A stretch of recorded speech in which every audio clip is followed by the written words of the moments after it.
Good morning student. देखिएगा, twelfth class English medium के लिए जो हम रिवीजन स्टार्ट कर रहे थे, तो कल का जो टॉपिक था उसके अंदर हमने सुपरपोजिशन प्रिंसिपल के बारे में डिस्कस किया था। ठीक है, ये रिवीजन वीडियो है इसलिए थोड़ा फास्ट चलेंगे, ठीक है ना। तो देखिए, नेक्स्ट जो टॉपिक है that is electric field intensity.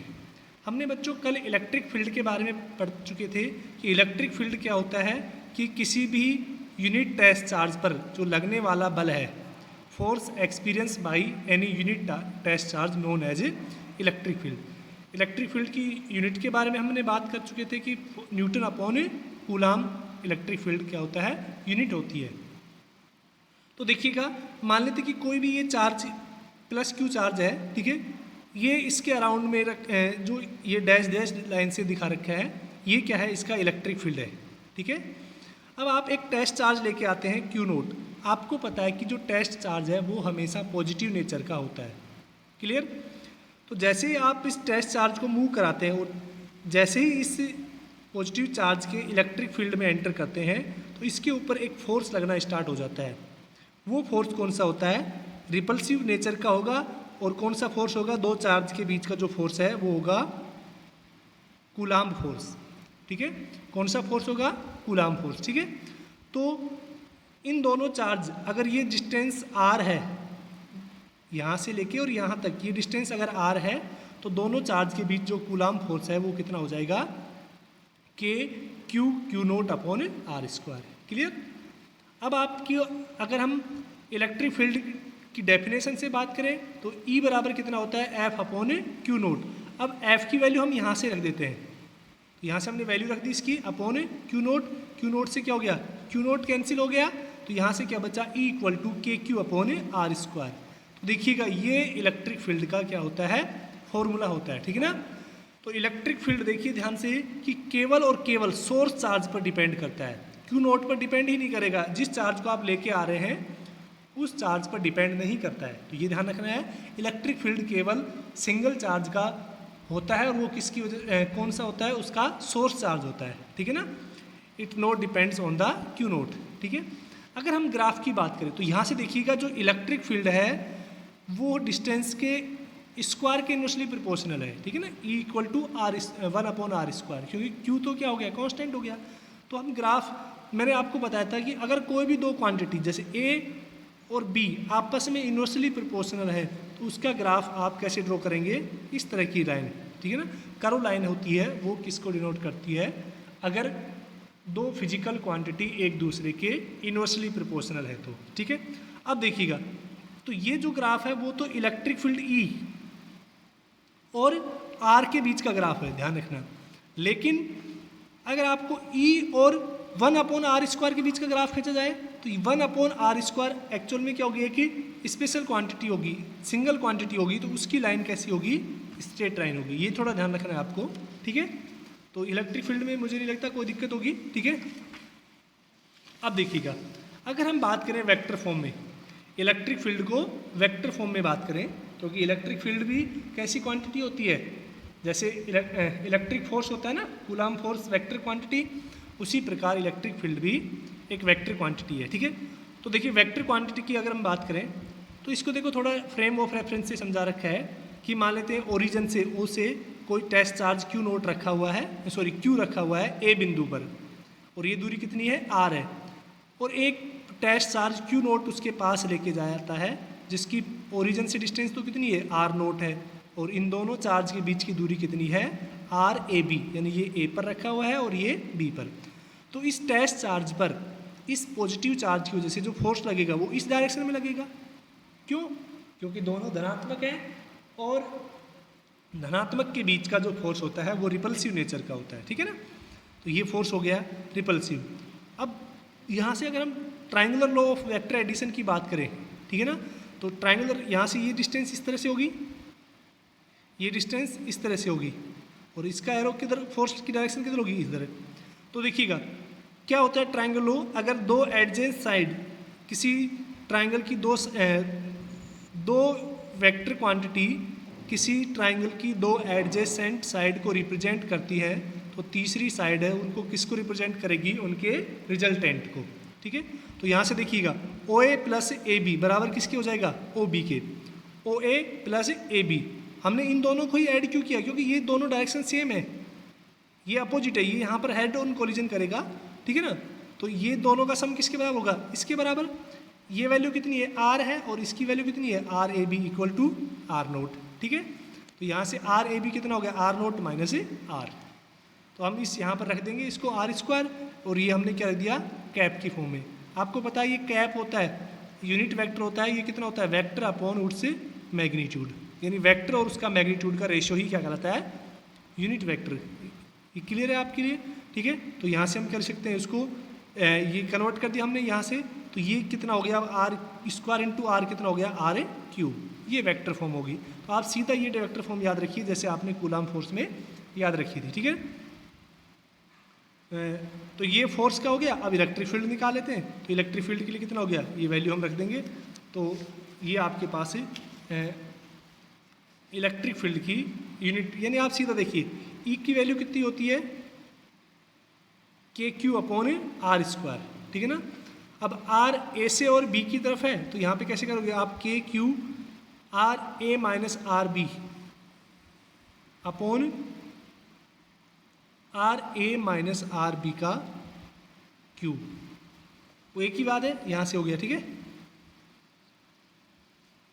अब देखिए group of charge, electric field intensity due to group of charge, यानी इसी को हम क्या बोलते हैं, सुपरपोजिशन प्रिंसिपल, जो हमने इलेक्ट्रिक फील्ड में पढ़ चुके हैं कि इलेक्ट्रिक फील्ड का जो सुपरपोजिशन प्रिंसिपल है उसके बारे में, ठीक है। तो देखिएगा कि अब एक मान लेते कि ये कोई टेस्ट चार्ज Q0 रखा हुआ है बिंदु P पर, ठीक है, और इसके पास एक चार्ज Q1 रखा हुआ है, ऐसे एक चार्ज Q2 रखा हुआ है, एक चार्ज Q3 रखा हुआ है, इस तरह से एक चार्ज Qn रखा हुआ है, n चार्ज रखे हुए। अब देखो इस Q0 पर ये वाला जो फोर्स लगाएगा वो किधर लगाएगा, इस दिशा में, क्योंकि धनात्मक चार्ज पर हमेशा फोर्स विद्युत क्षेत्र इलेक्ट्रिक फील्ड की दिशा में ही लगता है। कल हमने बात की थी। इसके ऊपर ये वाला फोर्स कैसे लगाएगा, इस तरह से लगाएगा। इसी के ऊपर ये वाला फोर्स कैसे लगाएगा, इस तरह से, यानी इसके ऊपर E1, E2 और En तीन चार्ज हैं, उनकी वजह से जो फोर्स लगेगा वो हम ज्ञात कर रहे हैं। तो कुल जो इलेक्ट्रिक फील्ड है इसके ऊपर वो किसके बराबर हो जाएगा, इन सभी के वेक्टर सम के बराबर है। यानी E1 कितना हो जाएगा, KQ1 अपॉन R², ऐसे E2 KQ2 अपॉन R² फॉर्मूले से, और तो En कितना हो जाएगा, KQ अपॉन Rn से। क्लियर। तो यहाँ पर अगर टोटल इलेक्ट्रिक फील्ड निकालेंगे तो वो किसके बराबर हो जाएगा, वेक्टर सम के। तो ये हमने वैल्यू को रख दिया, जो सुपरपोजिशन प्रिंसिपल में हम बात करते हैं, हमने K को कॉमन ले लिया, तो ये क्या हो गया, उसकी सुपरपोजिशन प्रिंसिपल, ठीक है। ज़्यादा इंपॉर्टेंट नहीं है ये वाला, ठीक है, ध्यान रखना। तो सुपरपोजिशन प्रिंसिपल क्या कहता है कि वही सिंपल जो हमने, एक्चुअली मैंने इसको शॉर्ट में क्यों कराया, क्योंकि हमने कूलाम लॉ का सुपरपोजिशन बहुत डिटेल से करा दिया था। अब देखिएगा, तो सुपरपोजिशन क्या हो गया, किसी भी इंडिविजुअल पॉइंट पर चार्ज पर जो लगने वाले इलेक्ट्रिक फील्ड की वैल्यू है वो किसके बराबर होगी, जितने भी अलग अलग चार्जेज हैं उनके द्वारा लगाए गए इलेक्ट्रिक फील्ड के वेक्टर सम के बराबर होगी, ठीक है ना। इसकी न्यूमेरिकल वैल्यू एक दो न्यूमेरिकल कर लेते हैं हम। देखिए क्या कर रहा है, an electron move in A distance of 6 centimetre. Distance आप कितने दी, 6 सेंटीमीटर। आपको पता है कि आपको जब भी न्यूमेरिकल करना होता है आप उसको मैथमेटिकली ऐसा यूनिट में लिखेंगे, ठीक है ना। तो 6 सेंटीमीटर को हमने मीटर में कन्वर्ट कर लिया, ठीक है। Acylated from the rest on the electric field of strength 2 × 10⁴ Newton पर कूलाम, यानी ये E की वैल्यू होगी। Calculate the time of travel, time of travel निकालना है, ठीक है। तो आपको देखो डिस्टेंस दे दी, इलेक्ट्रिक फील्ड दे दिया, ठीक है ना, और इलेक्ट्रॉन पर क्या दे दिया आपको, चार्ज। क्लियर। अब देखिएगा, आप टाइम निकालना है, ठीक है ना। तो यहाँ से देखिएगा, अगर आप उस टाइम के लिए S बराबर क्या हो जाएगा, UT + ½ AT²।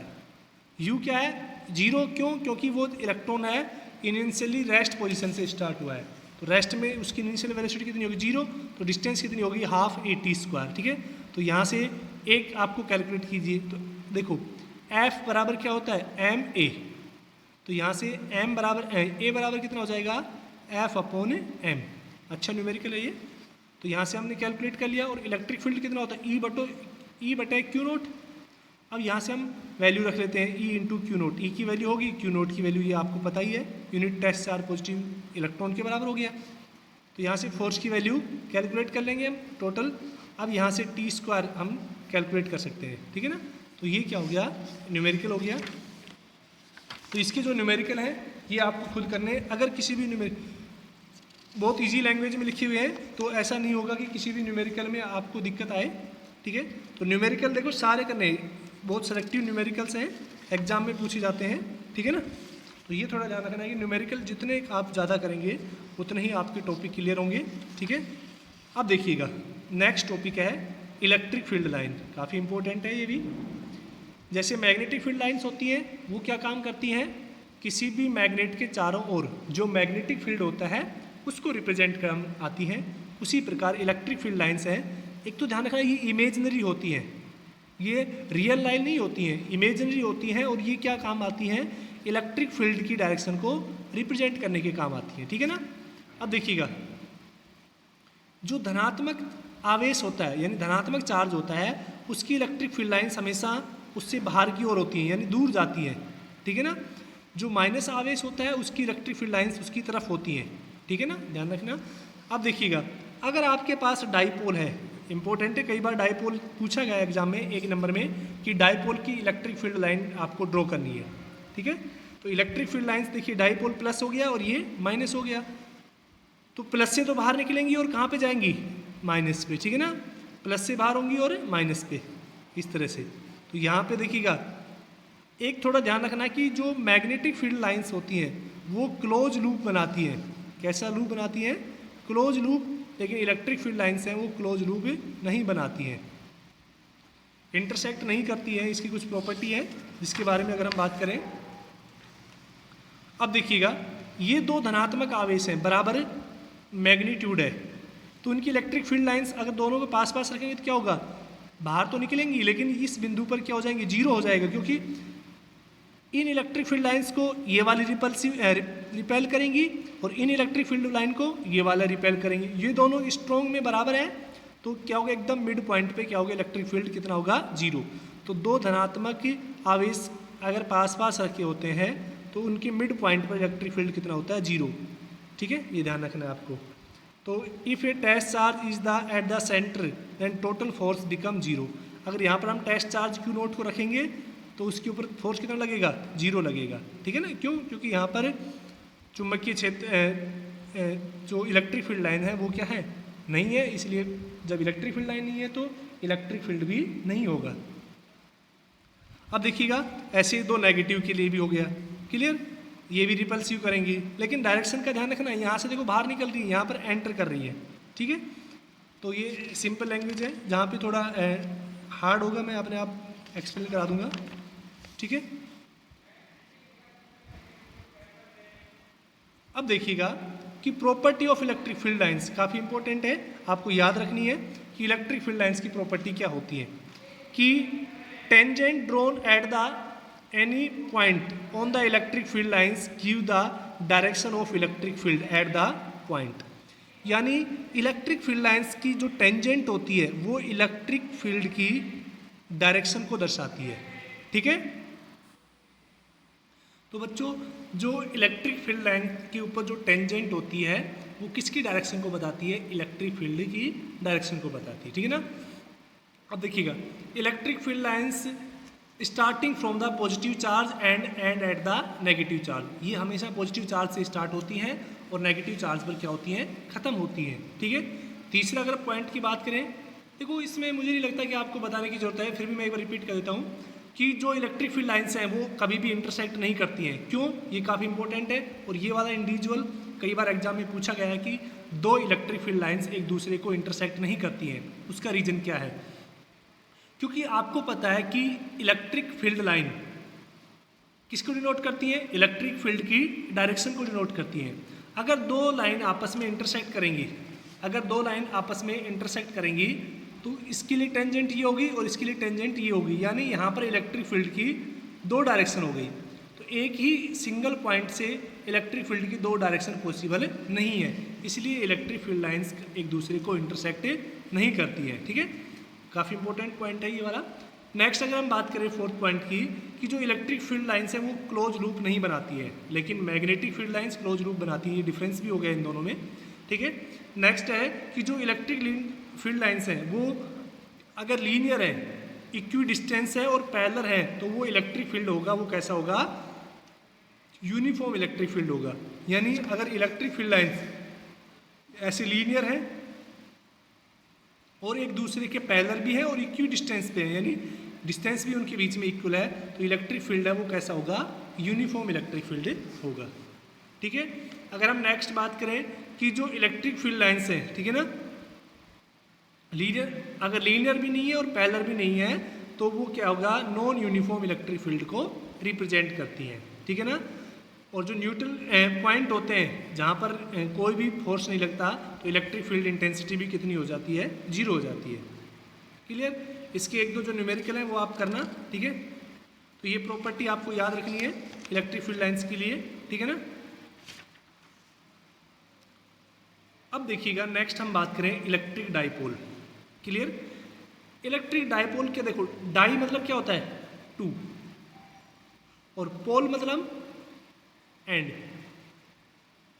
यानी अगर कोई भी दो चार्ज, एक चार्ज पॉजिटिव चार्ज है और एक नेगेटिव चार्ज है, दोनों का मैग्नीट्यूड तो सेम है, यानी जैसे ये 10 कूलाम का है तो ये भी कितना होना चाहिए, 10 कूलाम का।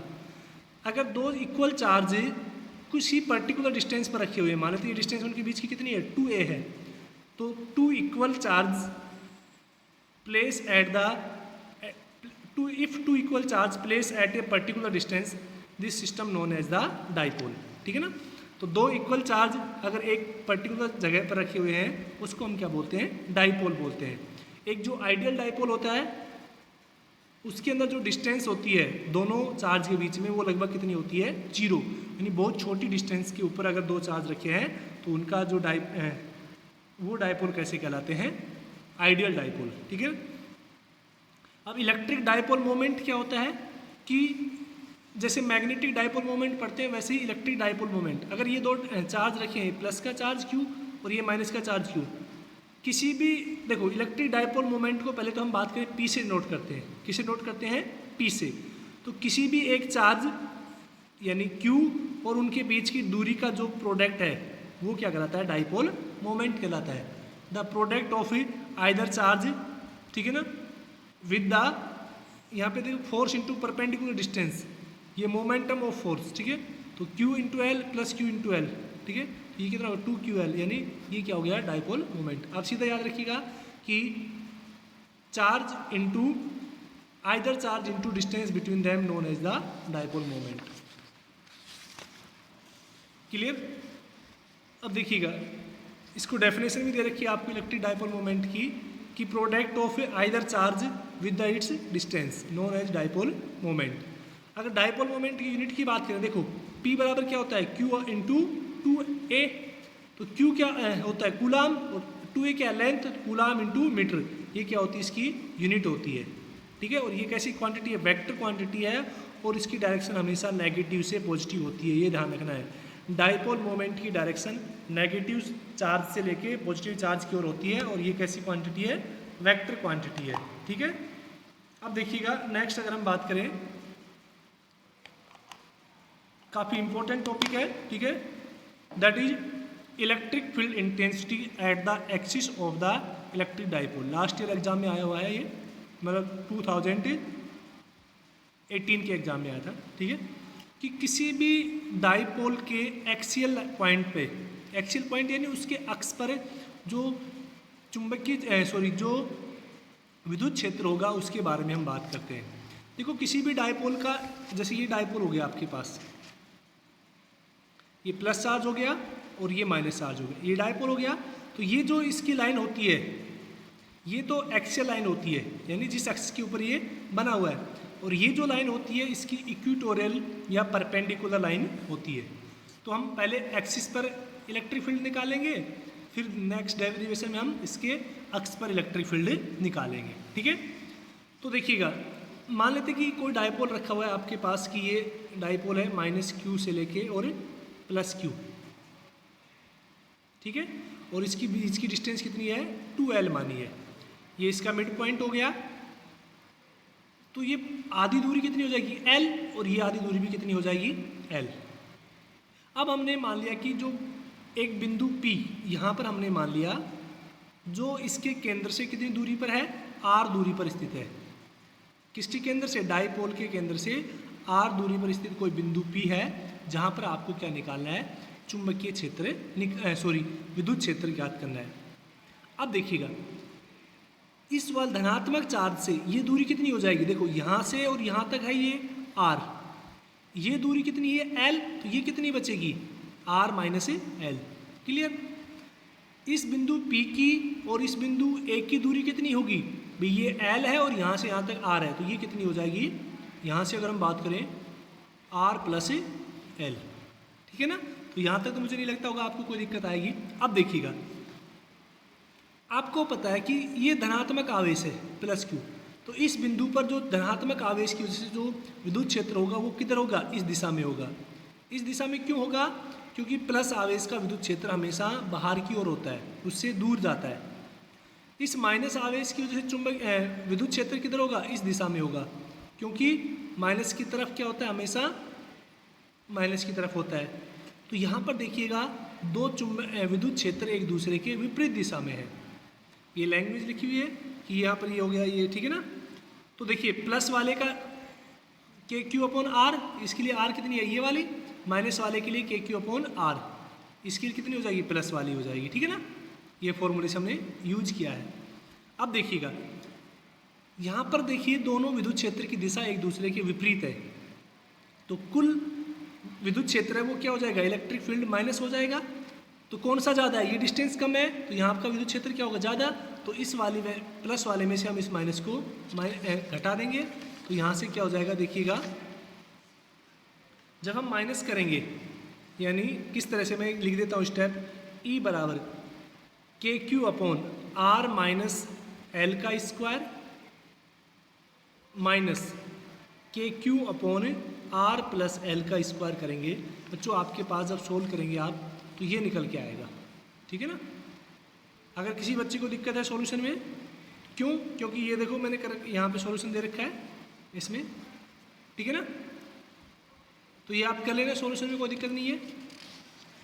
अब देखिएगा तो हम इसको जब सोल्व करते हैं पूरा, तो ये क्या निकल के आता है, इस तरह से आता है, E equal to 2kp upon R cube. P cap क्यों लिखा है हमने, यूनिट वेक्टर के लिए, यानी वेक्टर क्वांटिटी है, तो यहाँ पे हम वेक्टर भी लिखा सकते हैं इसको।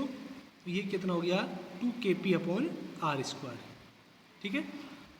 तो ये जो फॉर्मूला है वो किसका होता है, किसी भी डाइपोल के एक्स पर चुंबकीय क्षेत्र, ठीक है। ये अब देखिएगा ये किस पर है, इक्वेटोरियल पॉइंट पे, मैंने कहा ना वाई एक्सिस पर।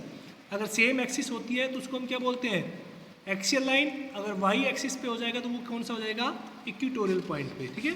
तो इसका डायग्राम देखिएगा, ये वाला, ये भी इंपॉर्टेंट है कि ये डाइपोल हो गया माइनस और प्लस, इसकी दूरी कितनी होगी 2l होगी, क्लियर। अब इससे देखिएगा इसके y एक्सिस पर r दूरी पर बिंदु कोई P है, हमने P रखा हुआ है यहाँ पर, तो यहाँ पर चुंबकीय क्षेत्र ज्ञात करना है आपको, ठीक है। अब बच्चों देखिएगा अगर ये दूरी पूरी 2l है तो ये कितनी बचेगी l, ये भी कितनी बचेगी l, ये क्या हो गई r दूरी हमने मानी है, तो ये डिस्टेंस कितनी आ जाएगी, हम पाइथागोरस थ्योरम लगा सकते हैं, R square plus L square, तो सेम डिस्टेंस ही होगी। अब देखिएगा इस माइनस की वजह से चुंबकीय क्षेत्र किस दिशा में होगा, सॉरी विद्युत क्षेत्र किस दिशा में होगा, माइनस की तरफ, और प्लस से विद्युत क्षेत्र है वो क्या होगा, उससे दूर होगा। आपको पता है माइनस का तो नेगेटिव की तरफ होता है और प्लस का उससे दूर होता है, ठीक है। अब देखिएगा तो यहाँ पर ये एंगल अगर थीटा है तो ये भी कितना हो जाएगा थीटा। तो हम इन दोनों को कंपोनेंट में बांट देते हैं। तो देखिए थीटा, तो ये कौन सा हो गया कोस थीटा, और ये कौन सा हो गया साइन थीटा, यानी ई कोस साइन थीटा और ई कोस थीटा। इसके लिए क्या होगा, ये ई कोस थीटा होगा, ये ई साइन थीटा, ये दोनों तो कैंसिल हो गए, ई साइन थीटा और ई साइन थीटा, क्योंकि अपोजिट दिशा में है। कितना बचेगा आपके पास, ई कोस थीटा प्लस ई कोस थीटा, यानी 2e कोस थीटा। तो ये तो आर की डिस्टेंस हमने निकाली, ये पढ़ रखे हैं आप, लैंग्वेज में आप पढ़ सकते हैं। बस आपको ये दिक्कत आएगी यहाँ पर कि हम कैसे निकालें इसको, ठीक है। तो हमने क्या किया है, इसको कंपोनेंट में डिवाइड किया। देखो एक इस दिशा में है और एक इस दिशा में है, ये इसके साथ थीटा एंगल बना रहा है और ये भी थीटा एंगल बना रहा है। तो इसका एक कंपोनेंट तो ये हो गया कोस थीटा, थीटा के साथ तो हमेशा कोस वाला होता है। अगर ये इलेक्ट्रिक फील्ड E1 है और ये इलेक्ट्रिक फील्ड E2 है, और ये कौन सा हो गया, साइन थीटा। ऐसे इसका कंपोनेंट ये कोस थीटा और ये साइन थीटा।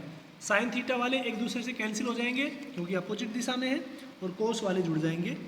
तो ये लैंग्वेज तो ईजी है, ठीक है। तो कुल कितना हो जाएगा, कोस थीटा और कोस थीटा, यानी दोनों का ऐड होकर कितना हो जाएगा, 2 कोस थीटा हम ले सकते हैं। अब यहाँ से देखिएगा L की वैल्यू हम निकाल लेते हैं। L बराबर क्या हो जाएगा, जो बेस है, ठीक है ना, L upon R square plus L square, ठीक है ना, हाइपोटेन्यूज। तो यहाँ से ये हो गया वैल्यू, ये स्क्वायर अपॉन ये हाफ हो गया, 1 और हाफ कितना हो गया, 3/2। ये क्या हो गया, वहाँ पर देखो 2 kp आता है, यानी 2 टाइम ज़्यादा होता है एक्सियल पर, किसकी बजाय, इक्वेटोरियल पॉइंट की बजाय, ठीक है। तो ये आपका क्या हो गया, इक्वेटोरियल पॉइंट पर मैग्नेटिक फील्ड। काफ़ी इंपॉर्टेंट है, इसको आप याद रखेंगे, ठीक है ना। तो यहाँ पर रिलेशन अगर हमने बात करें इक्वेटोरियल का और एक्सियल लाइन का, तो मैंने बता दिया ना कि एक्सिस पे होता है और 2 टाइम ज़्यादा होता है, किससे, इक्वेटोरियल से, क्योंकि उसका फॉर्मूला होता है 2 kp/r3, और इसका कितना होता है kp/r3, ठीक है ना, अगर लॉन्ग डिस्टेंस के लिए ये वाला फॉर्मूला की बात करें हम, ठीक है।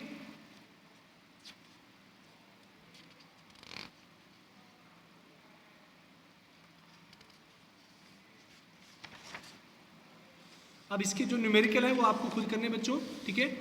तो नेक्स्ट हम टॉर्क के बारे में बात करेंगे नेक्स्ट क्लास में। आज के लिए इतना ही, थैंक यू। थोड़ा पढ़ते रहना, साथ साथ रिवाइज करते रहना।